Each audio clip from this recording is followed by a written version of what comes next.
કેટલી ઉંમર? 20. વોટ આપવા આવ્યા છો? હા, શું જોઈને વોટ આપવાના? પાર્ટી કે ઉમેદવાર? પાર્ટી જોઈને જ આપવાનું છે. પાર્ટી જોઈ, હા. ઉમેદવાર નહીં. હા, ના ભાજપને જ આપવાનું. એવું પછી કામ બધું સારું જ કરે છે ભાજપ પાર્ટી. ગામમાં બધા કામ પેલા હા હા થાય. હા હા મળે છે. તો 5 વર્ષમાં કેવી અપેક્ષા? સારી જ છે ને, કામ તો થવાનું જ છે. ભાજપ સરકાર છે. યુવા છોકરા તરીકે તમારું પાર્ટી જોડે શું અપેક્ષા હોય? ઉમેદવાર જોડે શું અપેક્ષા હોય? શું કામ ગામમાં થવાનું? જે સુવિધાઓ જોવા તમારે બધે થાય. કાકા મત આપ્યો? હું જોઈને આલ્યો, પાર્ટી કે ઉમેદવાર? આપણો ગામનો માણસ ગામનો માણસ જોઈને આવ્યો? જોઈએ. તો આવક ના આવે એને કિસ્મત દેવા.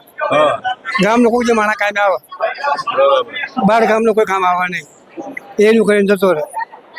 ગામનો કોઈ જે ફાંસ લાંબો હાથે કરવા થાય, કોઈ કંઈ કામ હોય પડ્યું હોય એની જરૂર નહીં પડે.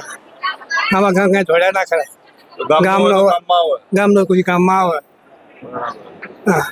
ગામમાં વિકાસ કેવો? કામકાજ બધું રેડી? હો કેવા કામ થયેલા ગામમાં? બધા ગટર પાણી રોડ રસ્તા બધા. કમ્પ્લીટ છે? અને ઘણા કામ થયેલા. હા. હવે વોટ આપ્યો તો આવતા 5 વર્ષમાં કેવા કોમની અપેક્ષા હોય? જે કરાય એ મોટા માણસો સરપંચો મોટા જે કરાય ગામમાં શું નથી શું નદીનું જોવાનું હોય આપણે શું જોવાનું. કેટલી ઉંમર તમારી? પછી આજે 50-55. 55. કેટલા વર્ષથી વોટ કરો? હા આવ્યું શાંતિ. તો હું જોઈને આપો દર વખતે વોટ આગળ પહેલા વોટિંગ કરતા કેવા કામ થતા ને હવે કેવા કામ થાય? ઉપરવાળી પાર્ટી જોઈને વોટ અપાય. ઉપરવાળી પાર્ટી જોઈને વોટ આપો ને? બસ એમ. ઉમેદવાર નહીં. હા માણસ આમાં આપણે ગામનો માણસ ઉમેદવાર જોઈને નહીં. ઉપર પાર્ટી જેવી છે. હા. હા પછી બીજી પાર્ટી ના હોય ને તો ફોરમ બેડવું પડે પણ આવી ગયો હોય.